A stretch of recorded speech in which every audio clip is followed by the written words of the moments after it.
السلام علیکم ورحمۃ اللہ وبرکاتہ۔ حضرت ابو ہریرہ رضی اللہ تعالی عنہ حدیث کے راوی ہیں، کہتے ہیں کہ نبی کریم صلی اللہ علیہ وسلم نے ارشاد فرمایا، تحادوا فإن الحدیۃ تذہب وحر الصدر،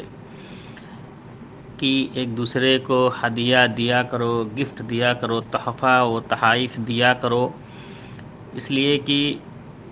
تحفے و تحائف سے دلوں کی قدورت، دلوں کے کینہ و کپٹ دور ہوتے ہیں۔ ولا تحقرن جارۃ لجارتها،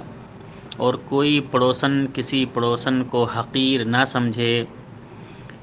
کوئی پڑوسن کسی پڑوسن کو حقیر نہ سمجھے، یا کوئی پڑوسن کسی پڑوسن کے ہدیہ یا گفٹ یا تحفے کو حقیر نہ سمجھے۔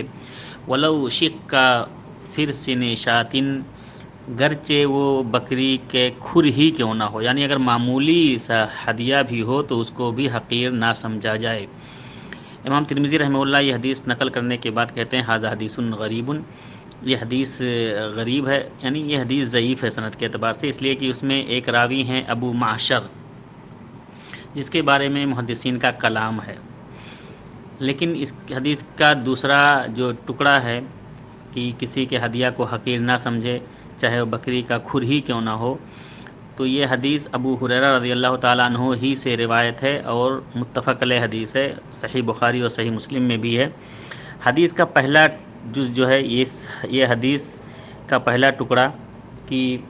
ایک دوسرے کے تحفہ و تحائف کو دیا کرو، ایک دوسرے کے تحفہ و تحائف کو ایک دوسروں کو دیا کرو، اس لیے کہ تحفہ و تحائف سے دلوں کے اندر جو قدورت ہوتی ہے، میل ہوتی ہے، کینہ و کپٹ ہوتی ہے، وہ دور ہو جاتا ہے۔